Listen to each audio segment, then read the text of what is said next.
And now, without further ado, I'd like to introduce my next guest, who is a personal friend of mine who also happens to have an extraordinary Instagram account. And I'll tell you the story how we meet.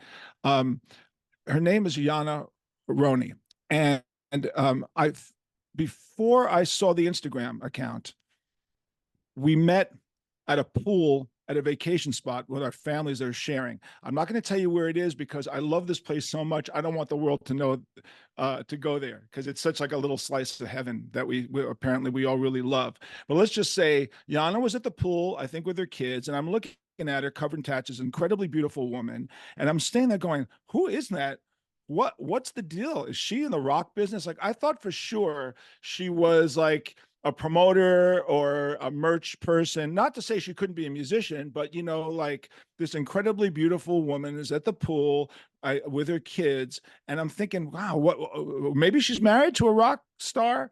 Then her husband shows up, and I for sure thought he was the drummer of a punk band, which turns out to not be that far from the truth, actually being a musician, but he's covered in tats too. And we started to have a discussion. And lo and behold, you know, they're Canadian and they go to this place in Mexico where we met. And Yana started telling me what she did and that she had an Instagram account. I went on Instagram and oh my God, I saw the most unbelievable videos I've ever seen. Oh, we have the encroachment horde. They're coming in now. So the I started to see these amazing videos of Yana on motorbikes, on snowboards, actually skiing on snowboards or being on a motorbike in the craziest weather conditions, not just in the summertime and not just wearing provocatively fancy biking apparel, but in a bikini in the snow on the snowboard doing flips and turns and then posing in frozen water. I'm thinking, what is going on here? This is like the craziest thing. And this is the second Instagram account that I've seen that has blown me away. I had guys from a group called Raised Wrong on because I saw them on Instagram. And when I saw Yana's stuff on Instagram, I said, oh my God, this is amazing. She's got over 300,000 followers. And we became friends over the next couple of years. And I suggested, why don't you be on this podcast? Because I'd like to talk about people who are influencers, people who do crazy things, people who just know how to put it out there. And I found out she's so shy, which is almost goes par for the course with a lot of people who, when they perform, are out there. They're out there, but when they're not performing, they're not performing. And they prefer to be rather quiet about it. So I've spoken enough. And here she is, Yana Roney. Hey, darling. Hey, Jay Jay. Wow, that was a really good introduction. Thank you so much for that. Um, First of all, I'm honored to be welcomed on your show, and I was really looking forward to it ever since you had asked. Um, it's an amazing thing to know you and be friends with you and your family and spend time with you. And I think that we have a connection with your family and you right from the first day, and that's rare to find. I'm so happy we're continuing this connection on JJ's connection, and it can just our friendship can continue to blossom and continue forward. And I'm happy to be here. Really Thank am. you. Yeah. I want the world to know you. I want the world to go. I want the world to go and watch the Instagram stuff because it's incredible. So let's start from the beginning. Where were you Okay. born? How did this whole thing evolve? Tell me. Well, I was born in Canada. I was born in a town called Whistler. A lot of people will know of it. A lot of Americans will have been there or heard of it. It's a tourism town.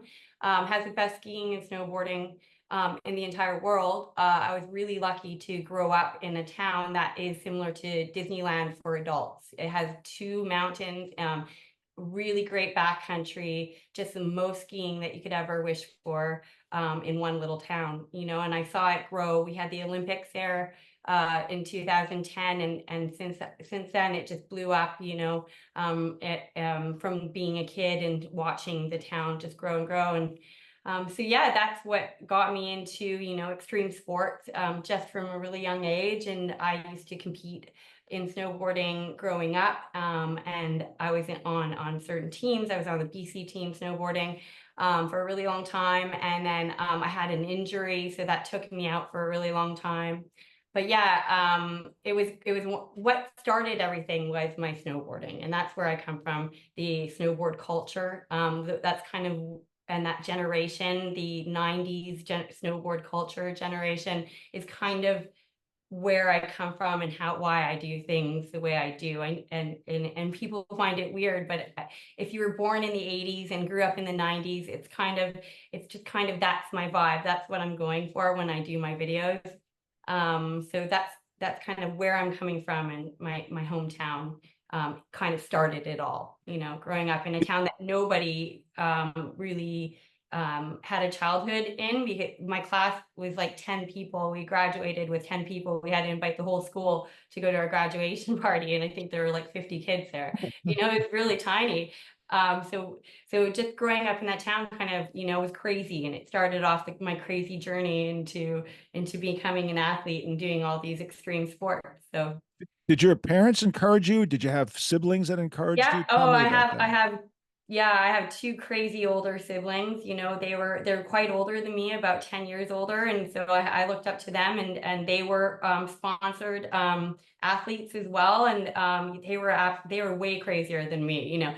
But they're much older than me now too. So they're not really into like doing the social media stuff like me, but they were very into I looked up to them. And so that's kind of how we all kind of were similar. Even all my classmates, we all kind of just had that extreme sport growing up into it. The parents lived there for a reason, to give us the opportunity to become physically active in this mountain town. So that's kind of everybody I grew up with, and my siblings were all kind of similar in that way.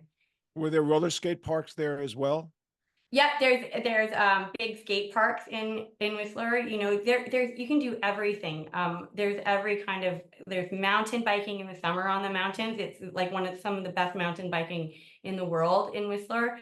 There's big skate parks that we used to hang out at like with as kids, and it's just great. Like just growing up there, you never were bored. You always were doing something. So how old were you when you first mounted a snowboard and said, like, I want to try this out?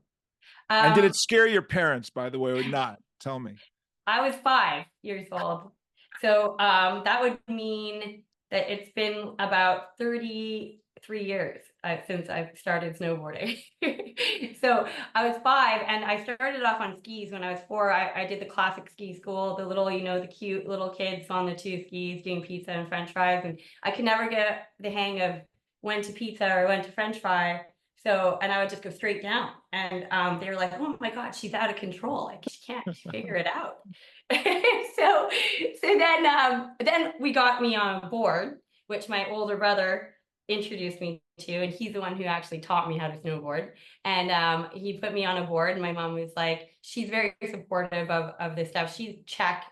She's from Europe, the Czech Republic.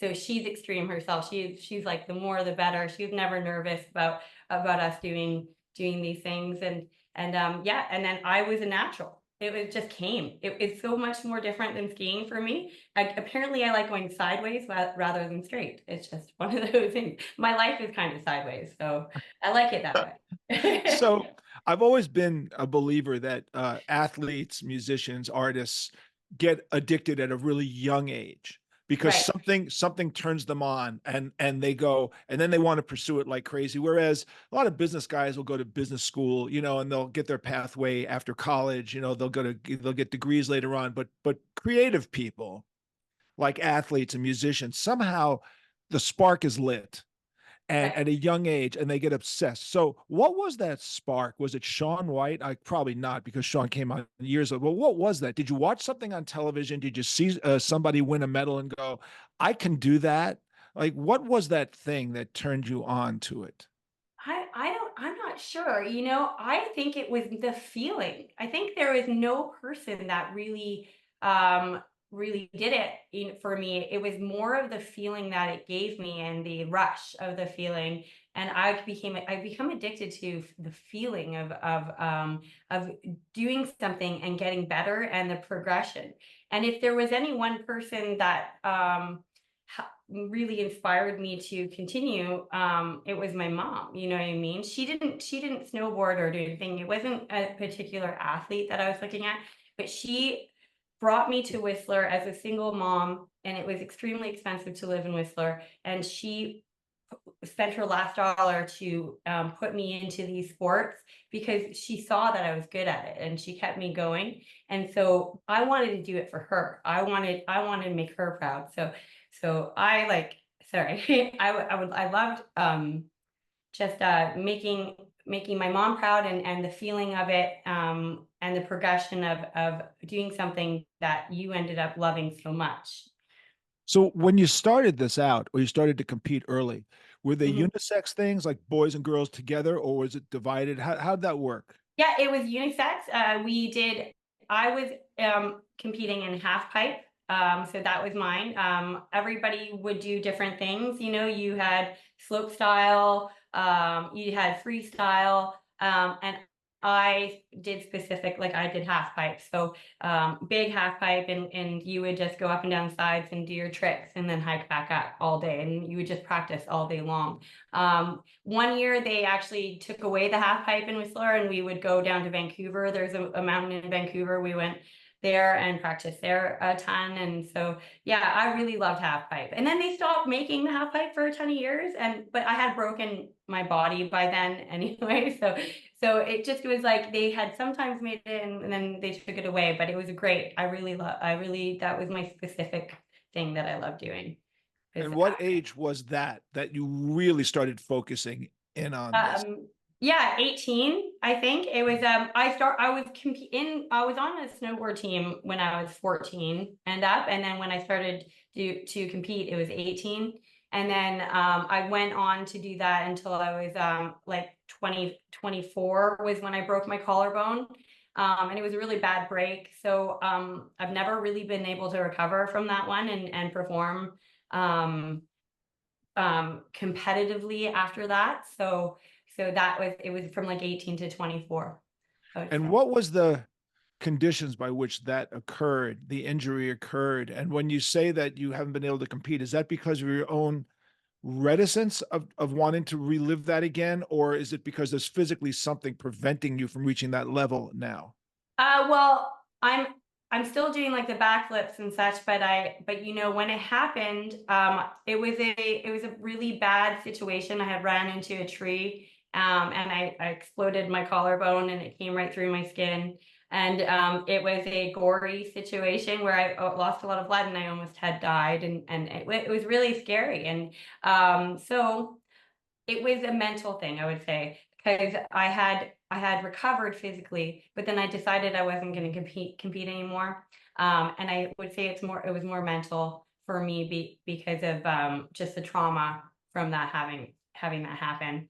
But to this day, I've had 3 surgeries on it with 3 different metal plates, and they have taken bone from my hip and grafted it into my collarbone, and it's still broken. To this day, I'm dirt biking with a broken collarbone, basically. Do you It's do you feel it on a daily basis, Yeah, or I feel it. It sticks out. It's there. You can see it. It kind of moves around. Sometimes it's weird if I'm more tired, or if I'm feeling like less energized, or I don't get enough sleep.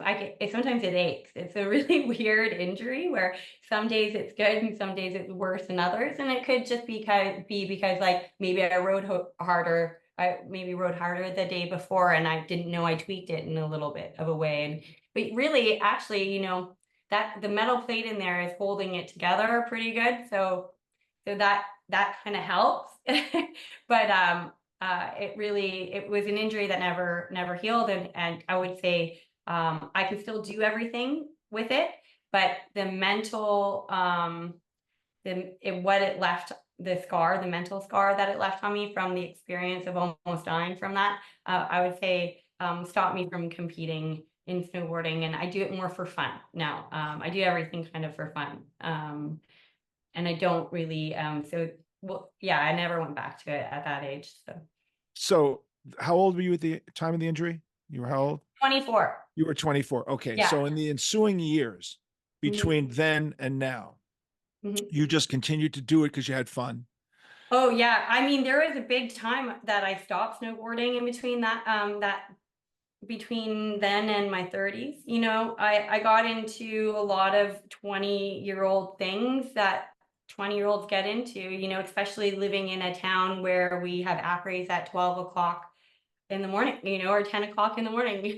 I got into just a lifestyle, party lifestyle after that, and I just kind of gave up on that whole dream for a couple of years there in between. I didn't come back to it until um my mid 30s, I would say.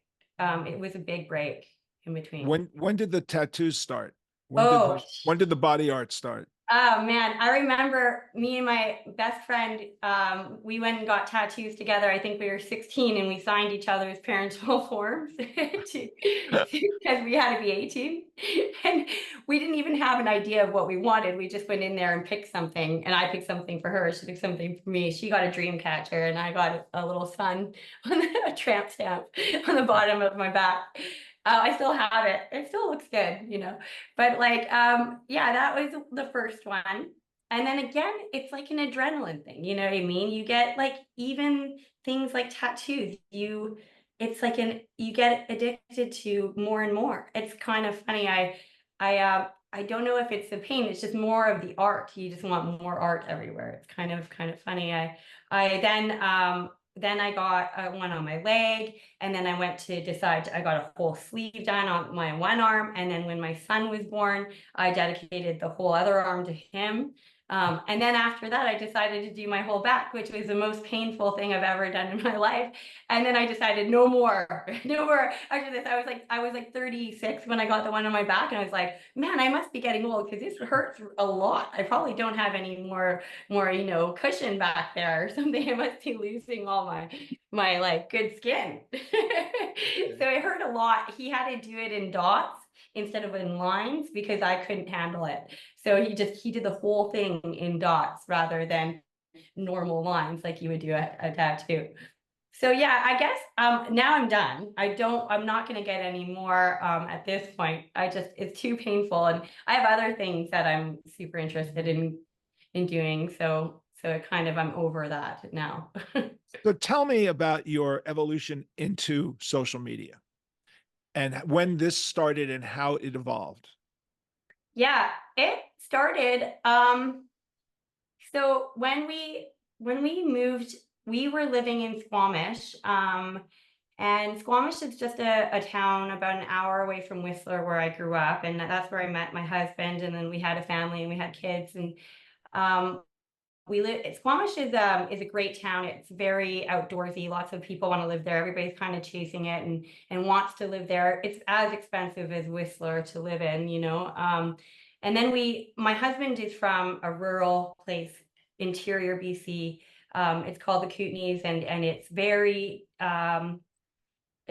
small. It's small town living. It's a small mountain town, and we decided we were going to move away from Squamish and buy a piece of land and build a house and just live, you know, a country life and have a farm. And I think this was all during kind of the COVID times, 2020. We decided we wanted to get out of kind of Vancouver is right next to Squamish, so it's very close to the big city, and so we kind of wanted to. Oh, and there's a lot of accidents on the highway along that way, and we just thought it was like better for our family to get away from kind of that city life, that busy highway, and move into a place where it was more country, more mellow, more quiet, like a less dangerous road to drive your kids to school. So we bought a 38-acre piece of land, found a contractor, built a house, and then we moved out here. And we specifically looked at land that would cater to building a little snowboard park in it. And or my husband, he was a dirt biker. He was dreaming of having a little dirt bike track around. You know, I hadn't dirt biked at that time. So in his head, that was what was great about this big land. And so my social media journey started when I moved here. It was 2.5 years ago that we moved here from Squamish, and I I didn't know anybody, and I didn't have any friends here. So what I started doing was just playing around and making videos and doing our life here on the farm. And then once we built the snowboard park in our backyard, I started to do my snowboard jumps back there, and then I connected with different brands. So I connected with a retro ski suit company called Usk. They were one of my first sponsorships ever.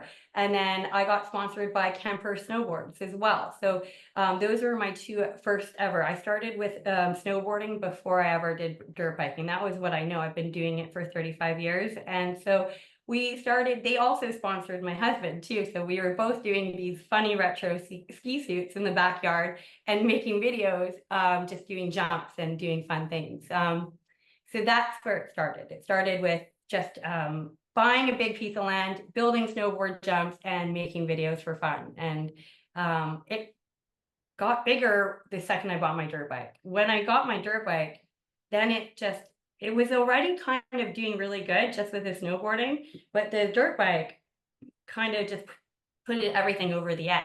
It just kind of all of a sudden it just exploded. Like there were no other girls that did motocross or something at that time. It was just really strange. And men love women that do motocross. It's a very dangerous sport. So I guess that's kind of where it started with the snowboarding, and then when I got my dirt bike, it really got going. And all I was doing was trying to find something to do on off season for the summertime. Like what am I going to do in the summertime? So then I got a dirt bike, and that's where it all started. Just Great. a year ago, actually.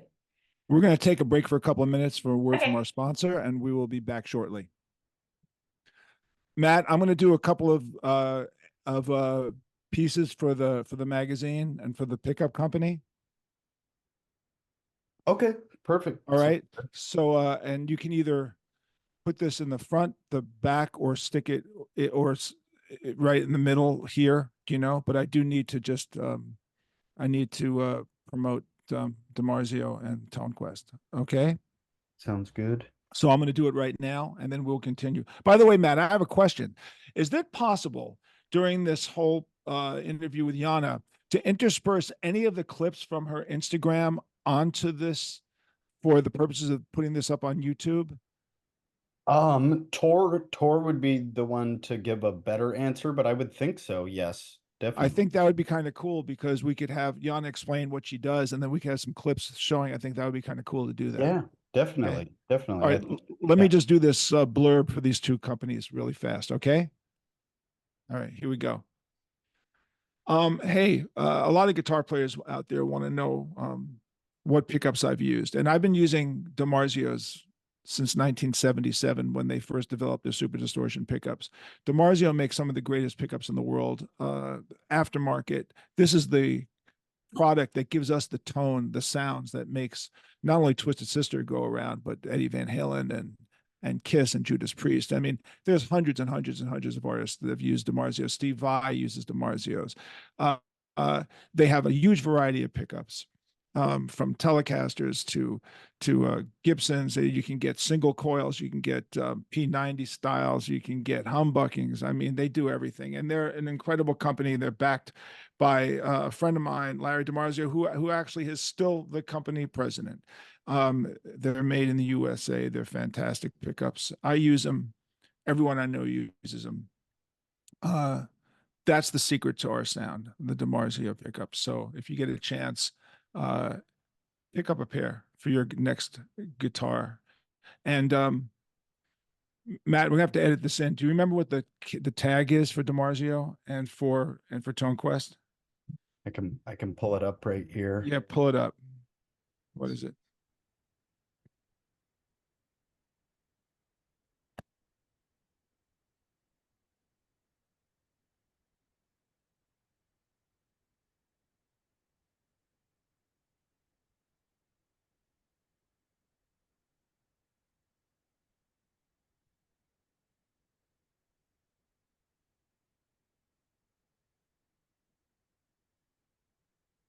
Do you have it? Let's see. Head over to www.demarzio.com and Yeah. buy an exclusive 15% off discount Yeah. And what's the code? using the code. It's JJF Yeah. 2024 at checkout. JJF 24. Okay. I'm going to add that in there. Okay. And also what's the Tone Quest one? Tone Quest. It is discount coupon code MyTone. My Tone. That's it. Just My Tone. Is it all caps? Is it all, how Yep, is it? all caps. All caps. Okay, great. All right. So I'll put this back in here. All right. Here we go.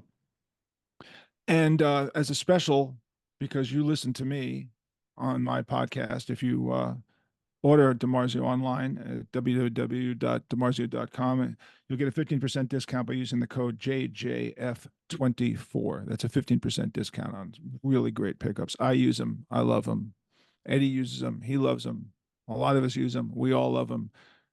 Check out DeMarzio pickups. I'm going to do Tone Quest now. Okay, Matt? Got it. Okay. I'd like to welcome as a sponsor Tone Quest magazine. Now, for guitar players, what makes Tone Quest such a great magazine is not only do they have unbelievably expert writers discussing the minutia of every kind of thing you could want, whether it's amps, pickups, guitars, you name it, but they have no advertising, which is the beauty of it because they're not being bought by somebody to promote anything in particular. The tips they give you in that magazine make you a better player. They make your equipment sound better. I've been reading Tone Quest for years. I've bought product that I've seen written about in Tone Quest, not because they're promoting and being paid, but because the people who created them were just great interviewees. And I found just about every single time anything that I took as advice from Tone Quest always made my gear sound better. So while it is true, it's all in the fingers, it also has to do with your inspiration. And Tone Quest gives that to you. As a special, if you go onto the tonequest.com website and you order from the magazine, you'll get a discount by using My Tone as a checkout. MYTONE in capital letters. Tone Quest magazine, that is the choice of guitar players who want to get better all the time.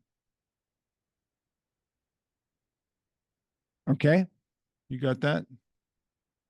Great. Got it. Okay. All right. So let's get back to my guest. You ready? Yes. Okay. So Yana, what was the first video and when was the first video you put up on Instagram?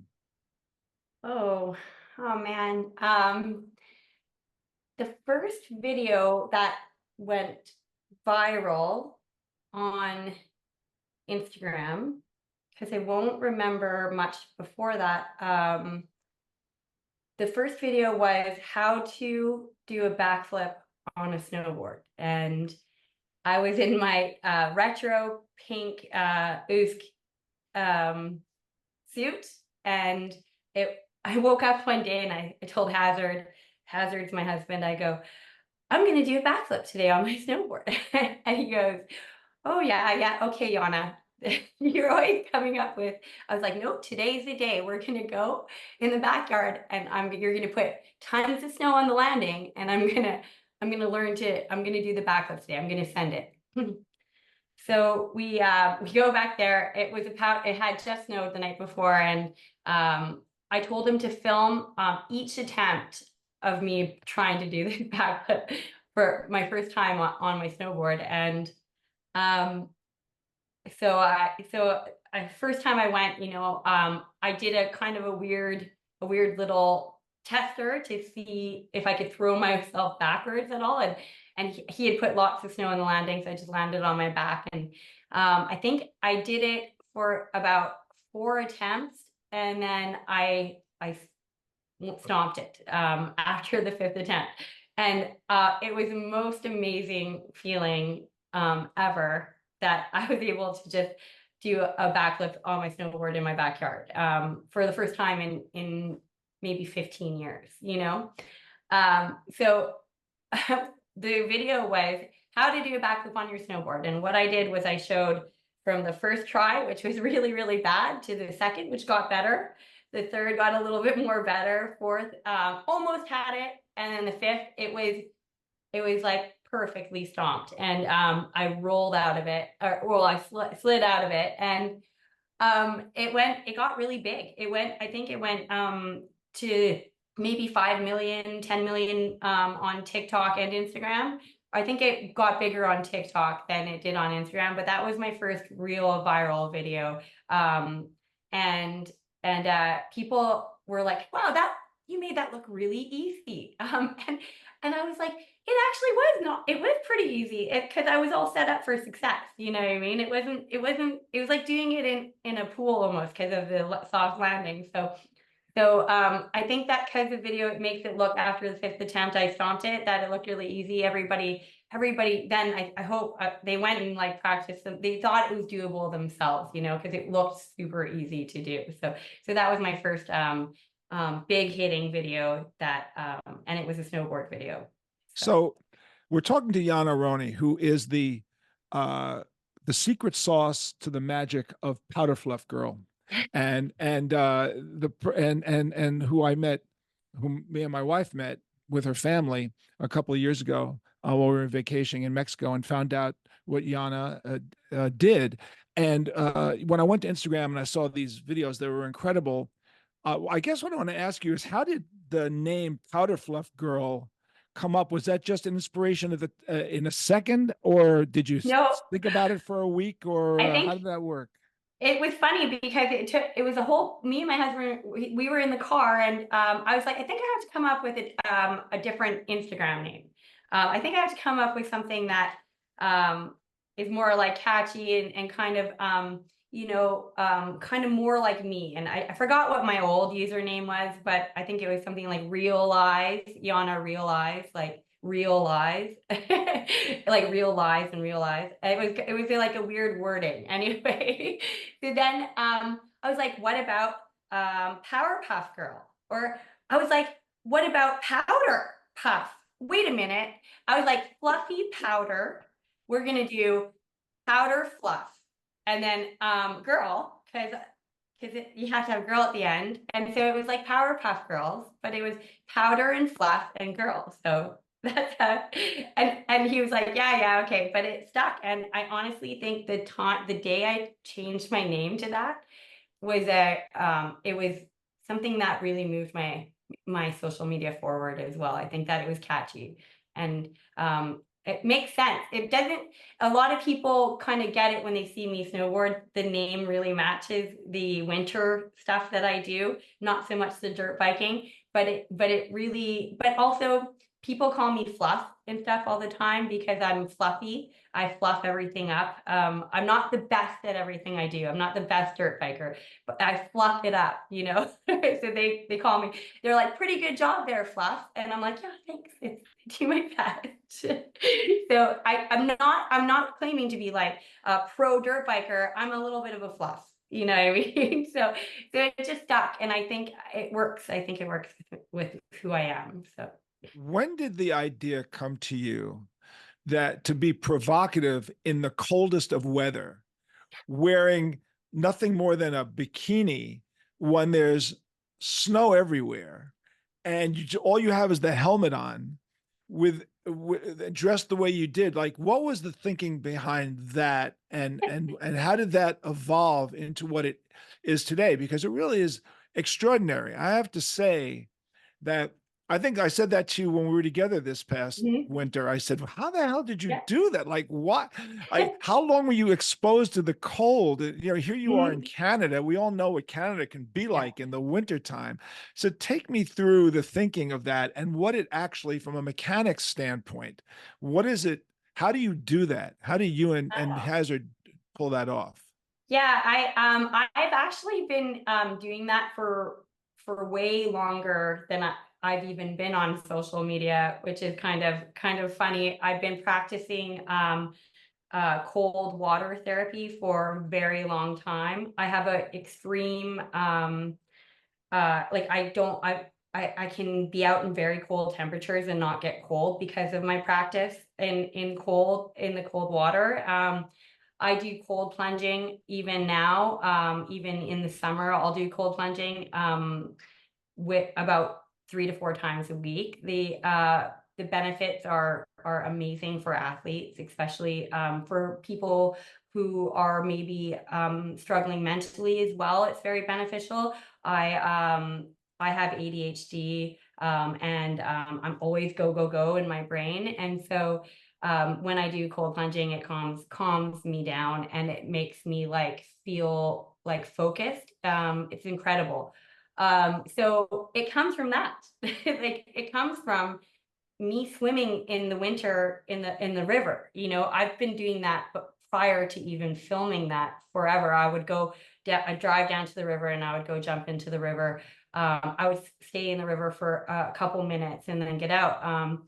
So I love doing it, and I've been doing it for a long time. And so when I do it in my videos, I'm not cold, because I've practiced. I'm not, if I'm not in the water, I'm not cold. I'm totally fine. And I just kind of was like, I wonder if anybody's ever done a backflip in a bikini on a snowboard. These are the kind of, you know what I mean? I wonder if I could do it, you know? And it's only, I'm like, I wonder if I could do it, just because I don't think I've ever seen anybody do that before.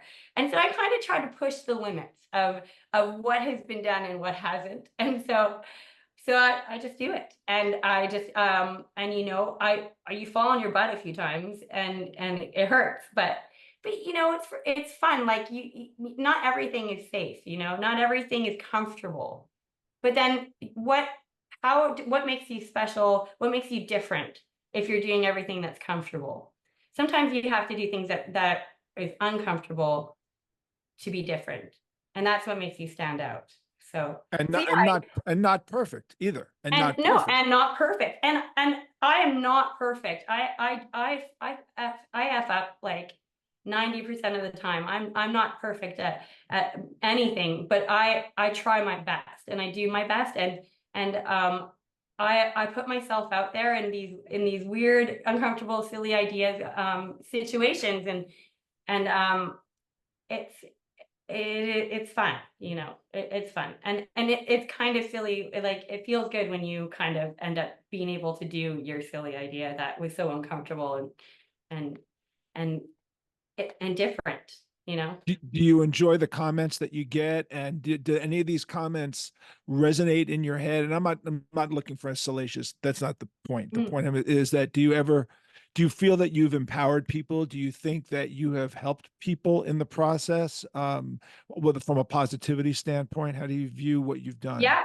Oh, of course. Yeah. The comments, there are always a lot of comments, and I always appreciate every single comment. And, you know, not only do I help people, my followers help me, and I wouldn't be where I am if they help me every time I post a video. They keep me going and pushing forward. They go, "Hey, Yana, that was great, but you could have done it this way, and then might have been a little better."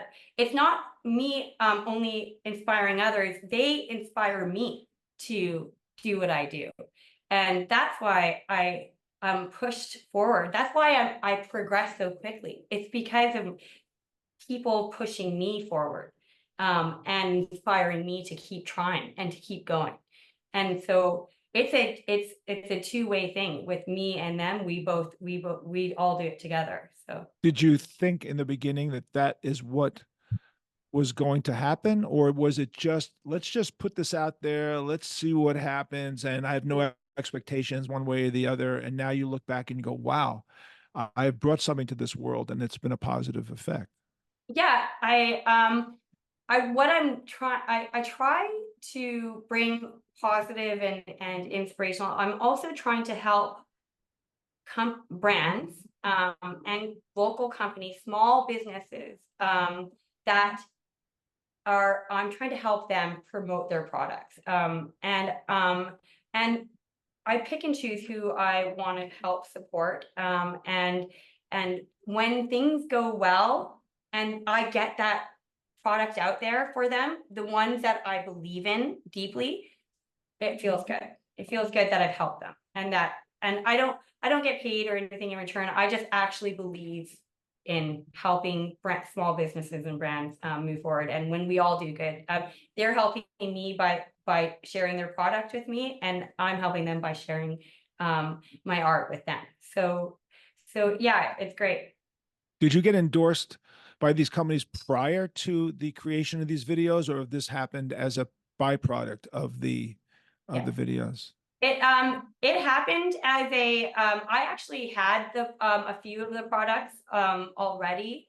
And then when I started tagging them in my videos, they reached out to me and I reached out to them. We were chatting and they ended up sending me a bunch of stuff that they wanted me to feature in my videos, and it just went from there. So yeah, I had where it started is I kind of had these products already, and then once I started tagging them, they go, oh, this is really great stuff. These videos are great. I love the way that you're using our products. And then we just started working together, and that's kind of where it started. When did it move forward past the snowboarding into the mountain biking filming Oh, and that whole process? Because there's really two parts of Yana. There's the winter Yana, there's the summer Yana. Yeah. And the summer Yana started the whole thing off. I mean, the winter Yana started the whole thing off. So tell me about the evolution on the biking side on the mountain. So I've never dirt biked in my entire life, and I had a motorcycle. I was really bad at it. I didn't like being out on the road with the logging trucks, and like I was not like the best at, like I just didn't really connect well with riding a motorcycle on the highway. So I had done that, and I wasn't really, it just didn't give me a great feeling. I wasn't really feeling it. So then my husband had a KTM, which is a dirt bike. He had a 250 KTM, and he let me try it one day, and it was awful. I could barely. I was on my tippy toes. It was a heavy machine. I was like, oh my gosh, this is really difficult. So he goes, okay, well, let's get you a small bike, and you can learn on that and see if you like it, and then we can move into these bigger ones later.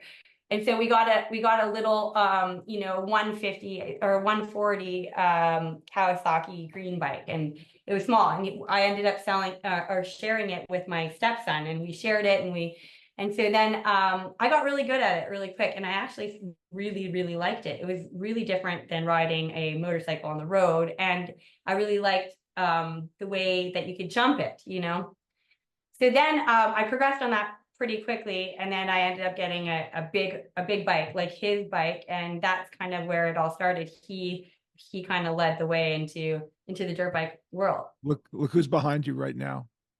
Hey, I'm not done yet, my love. I'll be done soon. You can go. I'll let you know, okay? He's sorry. Hazard was going to take him with him to drop the kids at school, but I homeschool my kids as well, so it's kind of funny. I'm always busy. You're always busy. Your schedule's really so you started doing the biking videos, and the biking videos are funny. They're great. You take spills all the time. Tell me about that. When you take the spills, are you concerned about your shoulder, about landing on the shoulder? Oh, definitely. Yeah. Oh, your show's dead. Sorry, 1 second. You have to just give me 2 minutes. You can take Pilo's iPad. It's out there.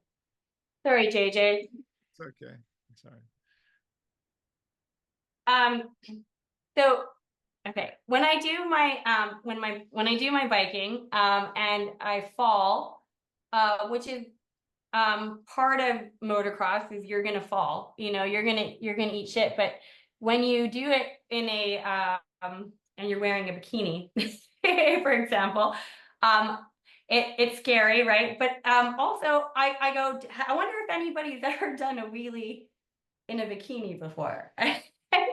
That's how my brain works. I was like, I was like, I wonder if I could do a wheelie in a bikini. And so that was my second viral video. I actually I didn't really, what I did was I had my feet on the back seat, and I just came around a corner on my brand new bike that I had just got a few days ago.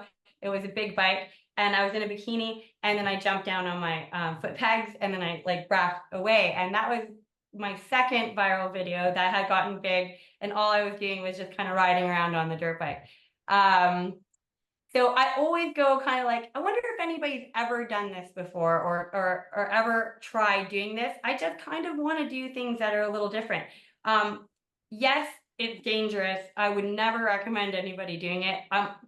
My brain works differently. I think I'm part of a generation where we got hurt. You know what I mean? We would ride bikes in the backyard without a helmet and go off little, ramps that we made with nails sticking out. You know what I mean? So to me, it's like, it's fine, but I would never recommend trying it,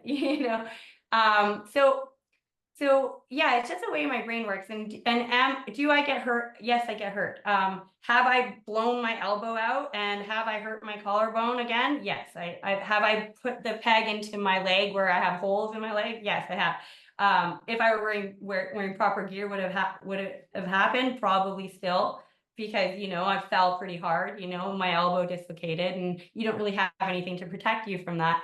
So when you're doing motocross, you're gonna get hurt no matter what. And could you wear more gear to protect you? Yes. Did I in some of my videos? No.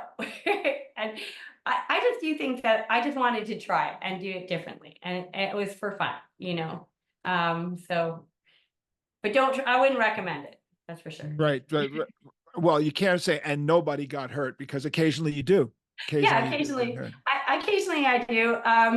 Not so bad where I don't ever get up and dirt bike again the next day. So it's been okay, so far, knock on wood. And the videos show up on YouTube. Oh, yeah, they do? I'm asking you, do they show up on you? Have you well, set up a YouTube channel yet?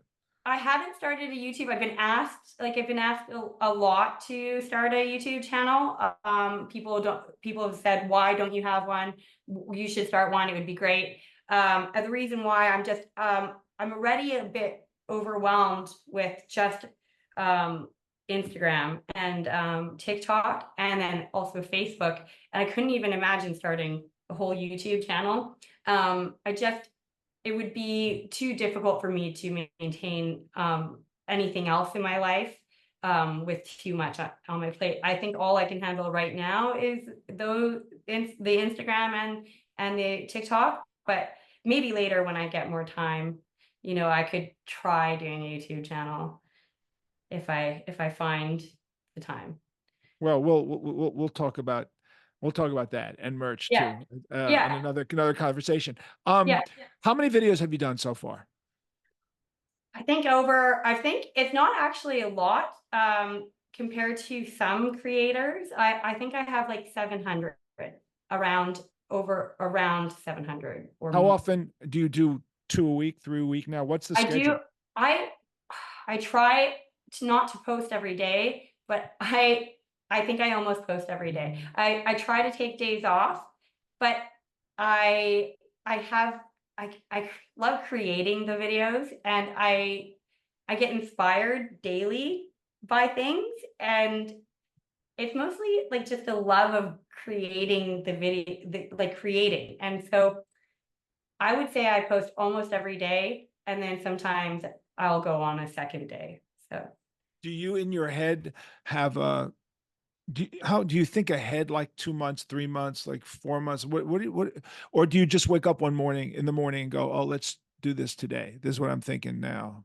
Well, the ones that do the best are the ones where I wake up in the morning and I go, I've had this idea, and we're going to go, just like the backflip one. I have an idea and let's go do this, Hazard, or let's go do that. I'm lucky. Hazard, he films all my videos. He's really good at filming the reels. He knows how to do all the angles. He knows like how to shoot when I'm riding or snowboarding.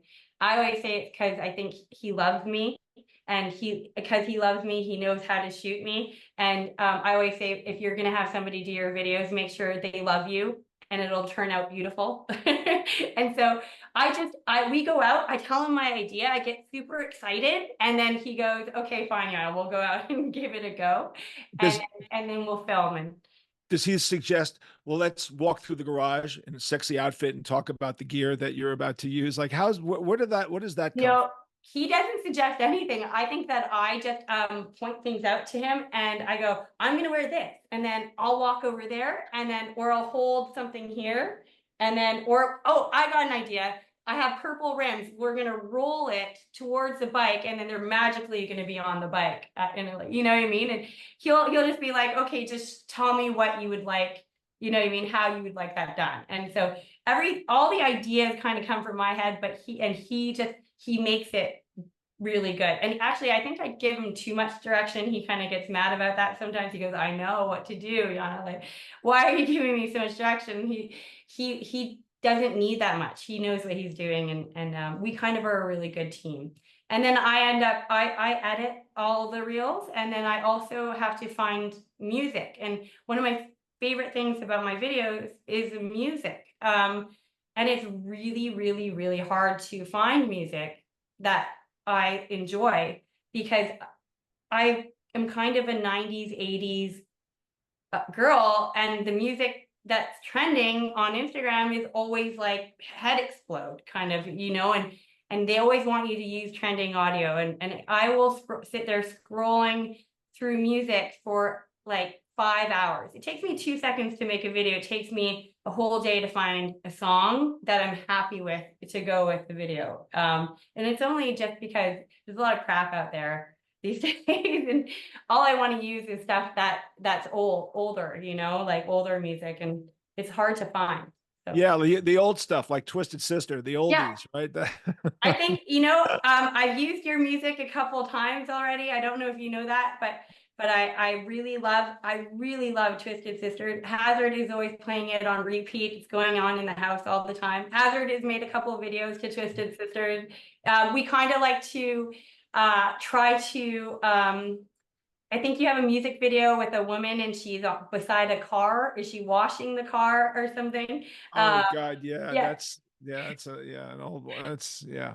So I think we were doing one kind of off of that feeling and vibe. So we were kind of hearing that and looking at that and doing one of that.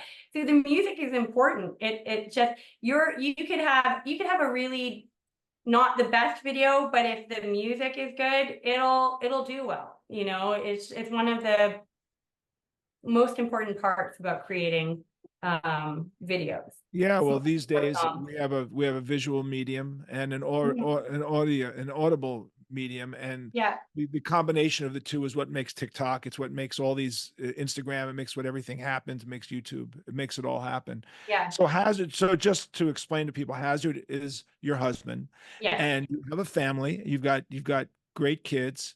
You have really great kids. I'm honored that you're on the show, because I know that you have not done another podcast yet, and I am the first one, and you trust me enough to be a guest on mine, which I really appreciate, because I wanted people to know the Yana and Hazard that I know, because you do such a good job of being a character, like we do. Musicians are characters. Yeah. People want to know what it's like behind the sunglasses, behind the scenes. And I thought to myself, I want them to know the person that I know, the person who's hanging out with the kids in the pool, and we're sitting there talking about whatever we're talking about, where we're having dinner that night, or we're hanging out at the local restaurant, because it's really cool, because it humanizes you. Because what happens is you are a superhuman person to people who watch that stuff online. You represent a certain ideal. The fact that you can make fun of yourself is really one of the greatest gifts that you have, because what you're saying is, look at me, but I'm going to screw up today. I'm not going to be perfect. And it's going to entertain you, and people are going to love it. And you do a fantastic job. And I'm just really, really happy that you decided to appear on my podcast. I want to thank you very much for that. Well, thank you so much for having me. I'm honored. And, one of the best things that's happened in our lives as a family, in my life, was meeting you and your family as well, and your friends.